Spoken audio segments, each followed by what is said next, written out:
Sunday जब हेलाउलिकर में service हो रहा था, सिस्टर को बहुत खांसी हो रहा था, बहुत कॉफ हो रहा था, इरिटेशन हो रहा था।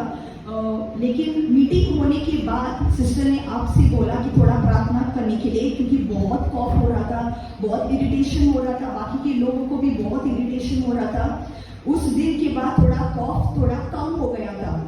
15 अगस्त को प्रॉफिट ने ये सिस्टर की घर पे होम विजिटिंग किया था। वो होम विजिटिंग करने के बाद जो खांसी बार बार हो रहा था वो बंद हो चुका था। अभी कभी कभी उसको खांसी होता है, लेकिन वैसे ज्यादा इरिटेशन वाला खांसी नहीं है, पूरा खत्म हो चुका है।